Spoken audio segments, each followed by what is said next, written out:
Hello प्यारे साथियों, तो कैसे हैं आप सभी? आशा कर रहा हूँ भाई सब बढ़िया स्वस्थ कुशल मंगल होंगे। तो जैसा कि आप सभी लोगों को पता है भाई, ये हमारी डेली 20 मिनट शो के नेम से आती है भाई क्लास। और आप सभी लोगों को पता है इसमें जो हम बहुत बेहतरीन क्वेश्चंस को कर रहे हैं और उनके एक्सप्लेनेशन भी हम लोग देख रहे हैं, ठीक है? हम लोग उनके एक्सप्लेनेशन भी देख रहे हैं, ठीक है? और बहुत बेहतरीन तरीके से जो है उनका एक्सप्लेनेशन, उनमें जो क्वेश्चंस हैं, क्या-क्या हैं, वो सारी की सारी चीज़ें देख रहे हैं। मतलब ये सभी सब्जेक्ट के जीके, जीएस के क्वेश्चंस होते हैं इसमें, जो कि जो है हमारा किसके लिए भाई इम्पोर्टेंट है, बिहार पुलिस मद्य निषेध, जेल वार्डर और जो है भाई स्पेशल ब्रांच की जो है और रेडियो ऑपरेटर, इन सभी के लिए जो कि इम्पोर्टेंट है, ठीक है? चलिए इसमें हमारा हमारा पहला क्वेश्चन क्या हो जाएगा?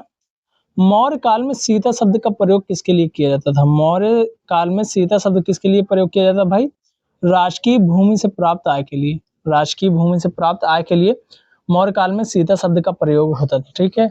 भाई क्लास आप सभी लोग को अच्छी लगी तो लाइक करना और चैनल को सब्सक्राइब कर लेना और साथ ही साथ अपने दोस्तों तक जो है भाई क्या कर देना, शेयर कर देना, ठीक है? प्राचीन काल में बंजर भूमि को क्या कहा जाता था? ऊसर या आकृष्ट? ऊसर या जो है आकृष्ट कहा जाता था। क्या कहा जाता था भैया? आकृष्ट कहा जाता था प्राचीन काल में, ठीक है? आकृष्ट जो है कहा जाता था, ठीक? और जो भाई सेना का एक पद जो है ये क्या होता था? सीता सेना के, एक मिनट, जो ये सेना का एक पद होता है ये सेना नायक होता था या सेनापति होता था, इस प्रकार से नाम होता था। और एक धार्मिक देवी, ये क्या था भाई?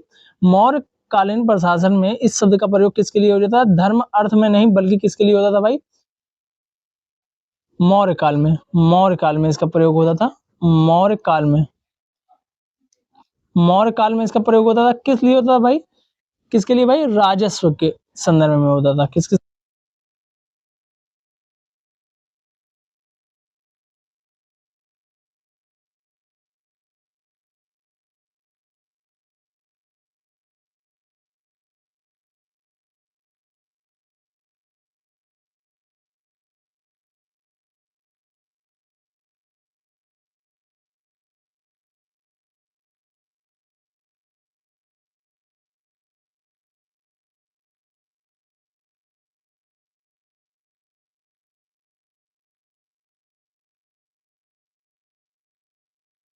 चलिए आगे देखते हैं। अगला प्रश्न हमारा क्या है? दिल्ली सल्तनत सैन्य विभाग से है। दिल्ली सल्तनत में सैन्य विभाग दीवान अर्ज की स्थापना किस सुल्तान ने की थी? दिल्ली सल्तनत में सैन्य विभाग दीवान अर्ज की स्थापना किस सुल्तान ने की थी भाई? तो इसमें हमारा कौन सा सही हो जाएगा भाई? ऑप्शन नंबर सी सही हो जाएगा, गयासुद्दीन बलबन। गयासुद्दीन बलबन ने जो है भैया दीवान अर्ज की स्थापना की थी। मंगोलों के आक्रमण से बचने के लिए बलबन ने इस सैन्य विभाग की क्या की थी? स्थापना की थी। दीवान अर्ज की स्थापना की थी, ठीक है? और इल्तुतमिश ने क्या किया था? तुर्क चहलगानी, तुर्कान चहलगानी, तुर्कान चहलगानी की स्थापना की थी। ए चहलगानी,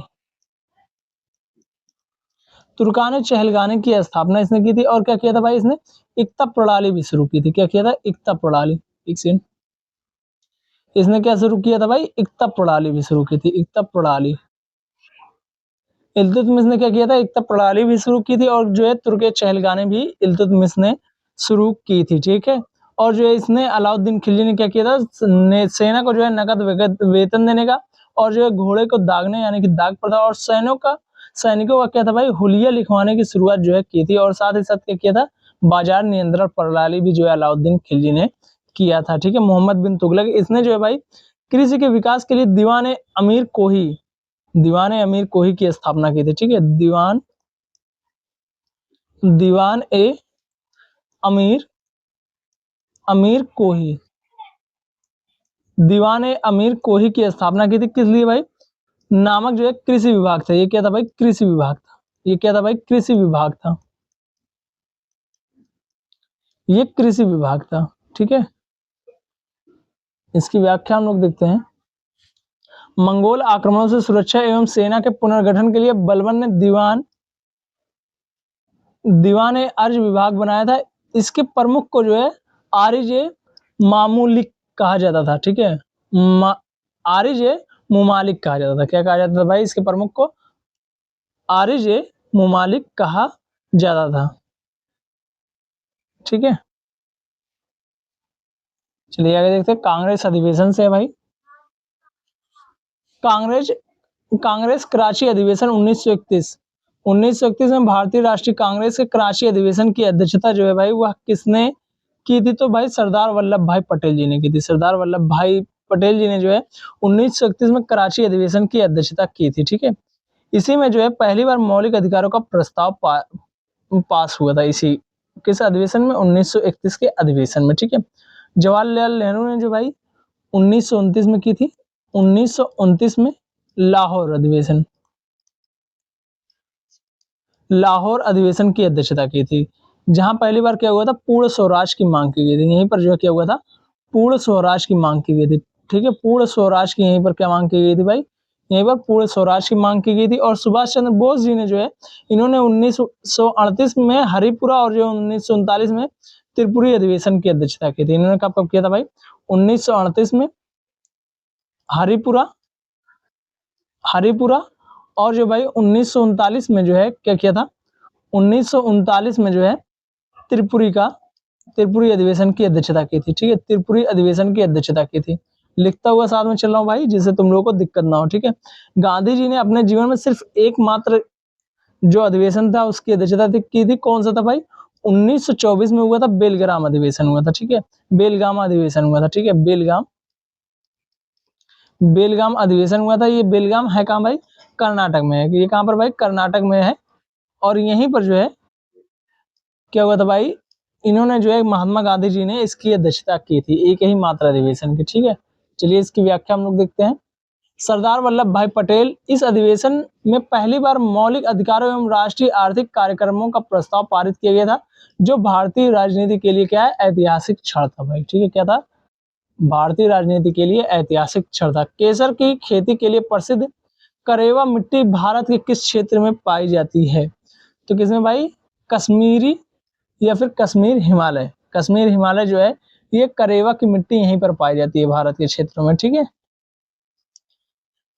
शिवालिक पहाड़ियां क्या भाई? यह हिमालय की सबसे बाहरी और नवीनतम श्रेणी है। यहाँ करेवा मिट्टी नहीं पाई जाती है शिवालिक में। ठीक है, उत्तर पूर्वी हिमालय यह क्षेत्र जो है झूम खेती के लिए जो है और चाय के बागानों के लिए जाना जाता है। किसके लिए भाई?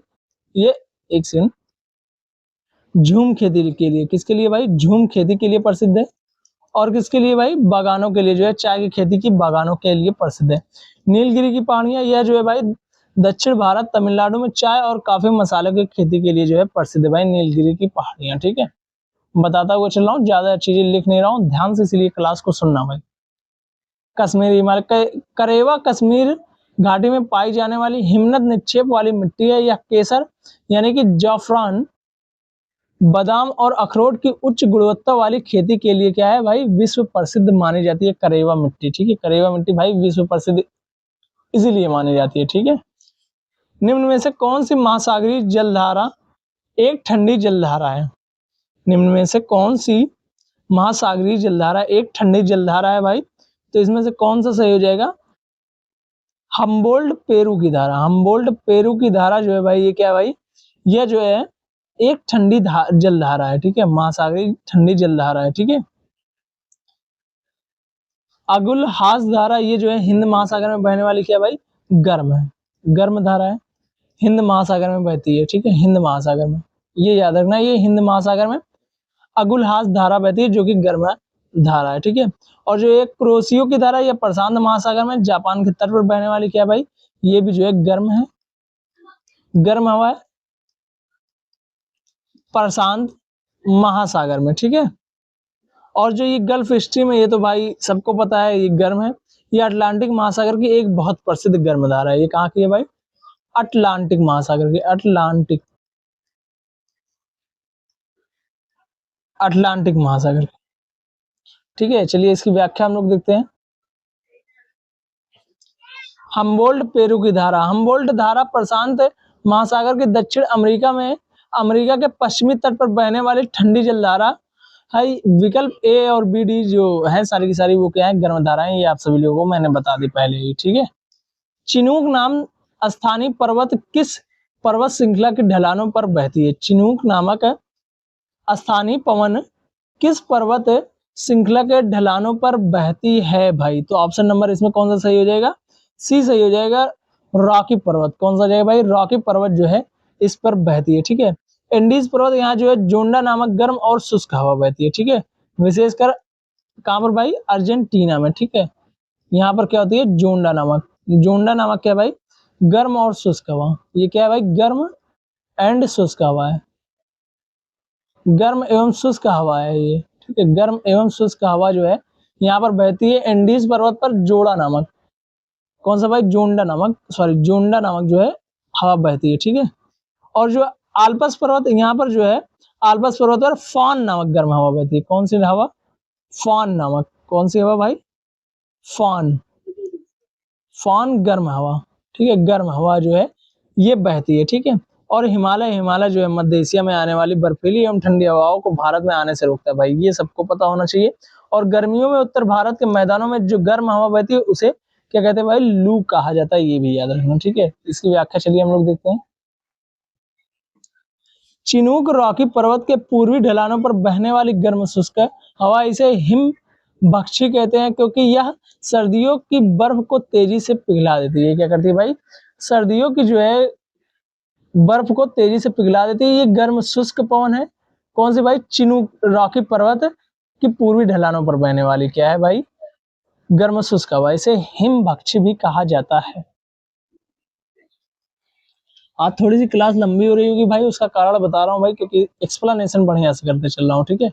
किस रीट का शाब्दिक अर्थ हम आदेश देते हैं होता है, किस रीट का शाब्दिक अर्थ क्या होता है भाई, हम आदेश देते हैं होता है। तो इसमें कौन सा ऑप्शन नंबर हमारा सही हो जाएगा, ऑप्शन नंबर बी जो है परमादेश जो है सही हो जाएगा। बंदी प्रत्यक्षीकरण, इसका क्या अर्थ होता है भाई, शरीर को प्रस्तुत किया जाए, ठीक है, या अवैध गिरफ्तारी के खिलाफ जारी होता है बंदी प्रत्यक्षीकरण। ये याद रखना, बीपीएससी में पूछा गया क्वेश्चन है भाई, बंदी प्रत्यक्षीकरण, ठीक है। प्रतिषेध, इसका अर्थ क्या होता है, रोकना, जब कोई निचली अदालत अपने अधिकार क्षेत्र से बाहर जाकर काम करती है तो ऊपरी अदालत उसे रोकने के लिए जो है इसे जारी करता है, किसको भाई, प्रतिषेध को, ठीक है। अधिकार परीक्षा क्या होता है भाई, इसका अर्थ होता है किस अधिकार से, अधिकार परीक्षा का अर्थ होता है भाई किस अधिकार से। यह तब जारी होता है जब कोई व्यक्ति जो है अवैध रूप से किसी सरकारी पद पर बैठ जाता है, ठीक है। कोई अवैध व्यक्ति जो है जब किसी सरकारी पद पर बैठ जाता है, यह तब जारी होता है अधिकार परीक्षा, ठीक है। चलिए इसकी व्याख्या हम लोग देखते हैं। अनुच्छेद 32 के तहत सुप्रीम कोर्ट परमादेश जारी करता है जब कोई सरकारी अधिकारी अपने कानूनी कर्तव्यों का पालन करने से इनकार कर देता है। इसका अर्थ क्या है भाई, वीक कमांड, ठीक है। ये किसके तहत है भाई, अनुच्छेद 32 के तहत जो है सुप्रीम कोर्ट क्या करता है, परमादेश जारी करता है। अनुच्छेद 32 के तहत सुप्रीम कोर्ट क्या जारी कर सकते हैं भाई, परमादेश जारी करता है, ठीक है। चलिए व्याख्या देखते हैं, व्याख्या हो गई, सॉरी अगला प्रश्न देखते हैं। किस संविधान संशोधन के तहत मतदान की न्यूनतम आयु 21 वर्ष से घटाकर 18 वर्ष कर दी गई। तो कौन सा जो भाई, 61वां संविधान संशोधन, ये कब हुआ था भाई, तो 1989 में हुआ था। कब हुआ था भैया, 1989 ईस्वी में हुआ था। 42वां संविधान संशोधन को क्या कहा जाता है, मिनी संविधान कहा जाता है। क्या कहा जाता है भाई, मिनी संविधान कहा जाता है इसको, ठीक है। मिनी संविधान जो है इसको कहा जाता है। और ये कब हुआ था भाई 42वां संविधान संशोधन, तो 1976 में हुआ था। कब हुआ था, 1976 में 42वां संविधान संशोधन हुआ था। इसे मिनी संविधान कहा जाता है। इससे इसमें जो है प्रस्तावना में क्या जोड़े गए थे भाई 42वें संविधान संशोधन से, प्रस्तावना में समाजवादी और कौन सा शब्द भाई, पंथ निरपेक्ष और अखंडता शब्द जोड़े गए। पंथ निरपेक्ष और जो है क्या भाई, अखंडता शब्द जो है इससे जोड़े गए थे 42वें संविधान संशोधन से। 44वें से क्या हुआ था, संपत्ति के अधिकार को मौलिक अधिकार की सूची से हटाकर कहां पर कर दिया गया था भाई, कानूनी अधिकार में कर दिया गया था। ये जो है 1978 में हुआ था। संपत्ति को जो है कहां से उठाकर भाई, मौलिक अधिकार से उठाकर जो है कहां पर कर दिया गया भाई, कानूनी अधिकार में कर दिया गया था, ठीक है। 73वां संविधान संशोधन कब हुआ था, 1992 में हुआ था। कब हुआ था भाई, 1992 में हुआ था। इसके द्वारा जो भारत में क्या हुआ था, पंचायती राज व्यवस्था को संवैधानिक दर्जा मिला था 73वें संविधान संशोधन के तहत। 73वें संविधान संशोधन के तहत क्या हुआ था, पंचायती राज व्यवस्था को संवैधानिक क्या मिला था, दर्जा प्राप्त हुआ था। ये कब हुआ था, 1992 में हुआ था 73वां संविधान संशोधन, ठीक है। इसकी व्याख्या हम लोग देखते हैं। 61वें संविधान संशोधन 1988 द्वारा अनुच्छेद 326 में बदलाव कर युवा को सशक्त बनाया गया। यह राजीव गांधी के कार्यकाल के दौरान हुआ था। ये जो है अनुच्छेद 326 में बदलाव हुआ था। भारतीय संविधान में समवर्ती सूची का प्रावधान किस देश से लिया गया है, समवर्ती सूची का प्रावधान कहाँ से लिया गया होगा भाई? तो ऑस्ट्रेलिया से लिया गया होगा, ठीक है। ऑस्ट्रेलिया से क्या लिया गया हुआ है? समवर्ती सूची का प्रावधान लिया गया हुआ है। कनाडा से क्या लिया गया हो भाई? संघीय व्यवस्था। क्या लिया गया हो यहाँ से? संघीय व्यवस्था। यहाँ से क्या लिया गया हुआ है भाई? संघीय व्यवस्था लिया गया हुआ है, ठीक है। और अपशिष्ट शक्तियां ली गई हैं। और क्या लिया गया है भाई? अपशिष्ट शक्तियां। अपशिष्ट अपशिष्ट शक्तियां ली गई हैं। कहाँ से भाई? तो यह जो है कनाडा से ली गई हैं, ठीक है। अपशिष्ट शक्तियां और संघीय व्यवस्था। दक्षिण अफ्रीका से क्या लिया गया हुआ है भाई? यहाँ से जो है संविधान संशोधन यानी कि कॉन्स्टिट्यूशनल अमेंडमेंट जो है वो लिया गया हुआ है। सीए से लिख दिया भाई, ठीक है। इसकी कॉन्स्टिट्यूशनल अमेंडमेंट यानी कि संशोधन करने की प्रक्रिया ली गई हुई। कहां से भाई? दक्षिण अफ्रीका से, ठीक है। जर्मनी से क्या लिया गया हुआ है भाई? आपातकाल के दौरान जो है मौलिक अधिकारों के निलंबन का प्रावधान लिया गया हुआ है, ठीक है। आपातकाल के दौरान जो है मौलिक अधिकारों के निलंबन का प्रावधान कहां से लिया गया हुआ है? जर्मनी से लिया गया हुआ है, ठीक है। समवर्ती सूची 7वीं अनुसूची पर केंद्र और राज्य दोनों कानून बना सकते हैं। शिक्षा, वन, विवाह जैसे विषय इसी सूची का हिस्सा है, ठीक है। कच्चे फलों को कृत्रिम रूप से पकाने के लिए किस गैस या हार्मोन का प्रयोग किया जाता है? कच्चे फलों को पकाने के लिए तो एथिलीन का प्रयोग किया जाता है। किसका प्रयोग किया जाता है भाई? एथिलीन का प्रयोग किया जाता है। मेथेन तो पता है सबको भाई, ये गोबर गैस और प्राकृतिक गैस का मुख्य घटक है भाई। नाइट्रोजन, इसका उपयोग जो है चिप्स की पैकेटों में जो है खराब ना हो चिप्स, इसके लिए किया जाता है, ऑक्सीडेशन रोकने के लिए, ठीक है। और ऑक्सीजन ऑक्सीजन जो है ये दहन के लिए और जो है श्वसन के लिए बहुत ज्यादा जरूरी होता है, ठीक है। ऑक्सीजन। एथिलीन एक जो है गैसीय पादप हार्मोन है। इसका उपयोग व्यापारिक स्तर पर केले, आम आदि फलों को जल्दी एवं एक समान पकाने के लिए किया जाता है, ठीक है।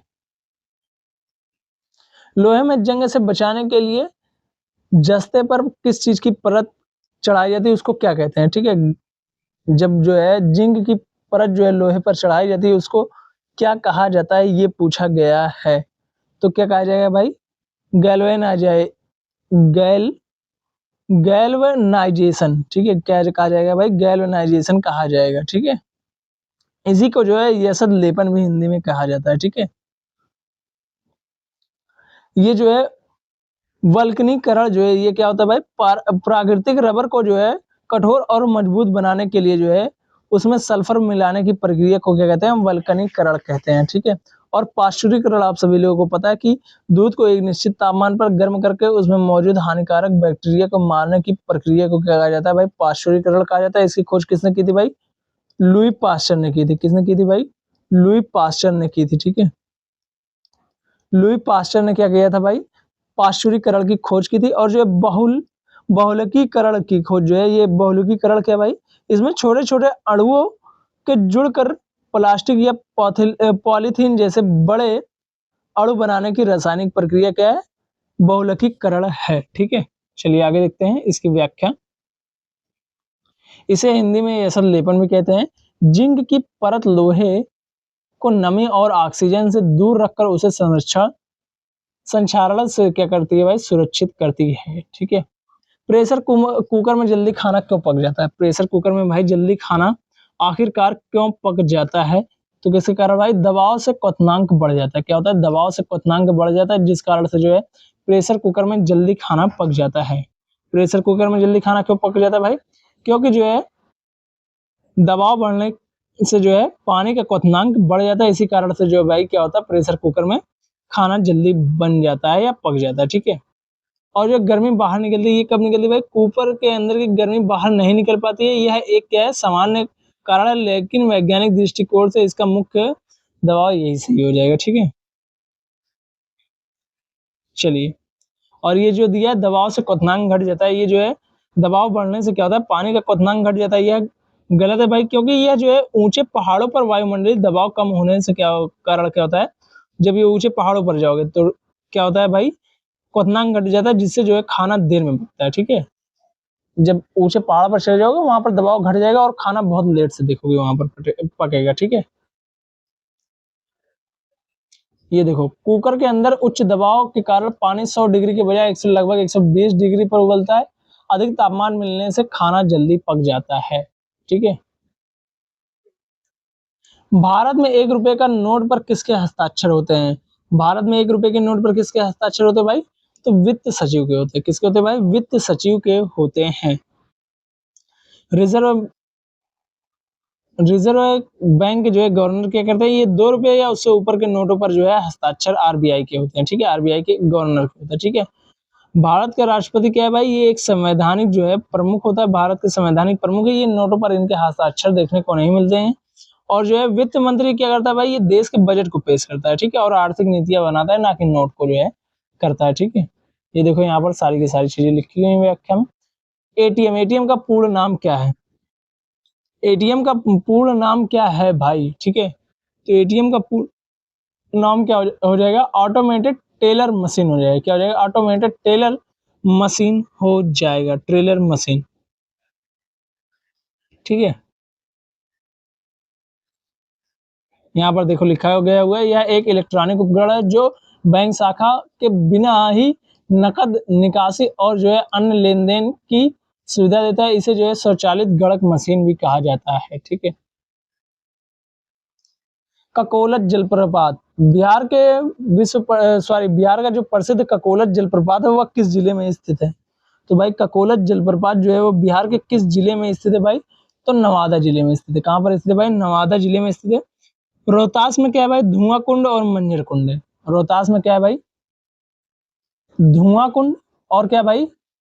धुआं एंड जो है भाई मंजर कुंड है। क्या भाई? धुआं और जो है मंजर कुंड कहाँ पर देखने को मिलता है? वो रोहतास में देखने को मिलता है। गया यह फल्गु नदी के किनारे से और जो है विष्णु पद मंदिर और महात्मा बुद्ध की ज्ञान प्राप्ति के लिए जो है विश्व प्रसिद्ध है गया भाई। ये आप सभी लोग को पता होना चाहिए। ये किस नदी के किनारे है? फल्गु नदी के किनारे गया, फल्गु नदी के किनारे। ठीक है, फल्गु नदी के किनारे। ठीक है, कैमूर में जो है तेहर कुंड जलप्रपात और कैमूर वन्यजीव अभ्यारण्य। ठीक है, कैमूर में क्या भाई? तेहर कुंड है, तेलहर कुंड, सॉरी तेलहर कुंड यहीं पर देखने को मिलता है। कहाँ पर भाई? कैमूर में देखने को मिलता है। ठीक है, आगे चलिए देखते हैं इसकी व्याख्या। नवादा जिले में स्थित यह जलप्रपात अपनी प्राकृतिक सुंदरता और शीतल जल के लिए प्रसिद्ध है। इसे बिहार का कश्मीर भी कहा जाता है। तो आज के लिए बस भाई इतना ही। Thank you so much. मिलते हैं नेक्स्ट क्लास में, तब तक के लिए बाय बाय, टाटा, सी यू। और क्लास कैसी लगी आप सभी लोग कमेंट करके बताना। और मैंने अब की बार जो है व्याख्या ज्यादा करने की कोशिश की हुई है, क्योंकि भाई जो है व्याख्या करने से आप सभी लोग को जो है इसमें काफी ज्यादा हेल्प मिलेगी। ठीक है, एग्जाम में। Thank you so much. मिलते हैं सीधा आप नेक्स्ट क्लास में। और आप सभी लोग को पता है हमारी कई क्लासेज इस टाइम आ रही हैं बिहार पुलिस मद निषेध के लिए। एक ये हो गई सुबह 8 बजे, उसके बाद जो है 2 बजे करंट अफेयर की, शाम को 7 बजे जो है भाई वन लाइनर फॉर्मेट में जो है वो सारे के सारे सब्जेक्ट की क्रैश कोर्स जो है लॉन्च की गई है। ठीक है, चलिए तो मिलते हैं आप नेक्स्ट क्लास में आप लोग से।